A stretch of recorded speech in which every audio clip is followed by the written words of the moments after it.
वे जो पेन है कष्ट वो तुमको इसलिए क्योंकि तुम जिंदा है। एनीवे जिंदे को ही पेन हो सकता है। तो तुम अगर अगर तुम ऑब्जर्वेंट इनफ है तो तुमको समझ में आ जाएगा कि अगर मैं मर जाता हूँ, क्लिनिकली डेड इंसान को कभी पेन नहीं होता, तो उसको कभी भी वैश्य वगैरह ये सब बकचोदी करने की कोई जरूरत नहीं है। ज़्यादा कष्ट हो रहा है तो आप मर सकते हो, लेकिन यहाँ पे मरने के बारे में भी डर लगता है क्योंकि तू अनऑब्जर्वेंट है। तो बेसिकली ये जो इंसान है वो मौत के बारे में अज्ञानी है।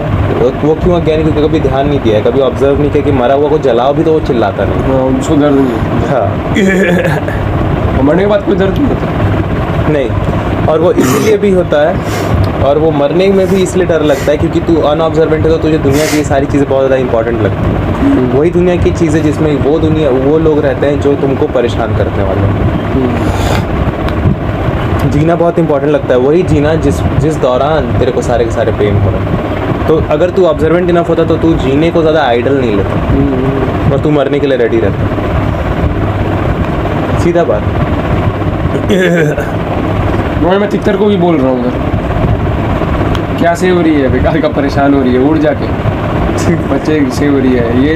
हालांकि उसको समझ नहीं आने वाला देखो, और वो बोल रही है कि हाँ ऐसे में तो ये हो जाना ठीक है, ये हो जाना, लेकिन तुमको दर्द तो झेल रहे हैं ना, लेकिन मरेंगे नहीं। एक आइडियल बना के तुम रखिए, क्यों? क्योंकि तुम ऑब्जर्वेंट नहीं। वरना क्या आइडियल है? पेन होता है, उसको चाहे कोई भी नाम दो, फिर सब नेम ही आ गया।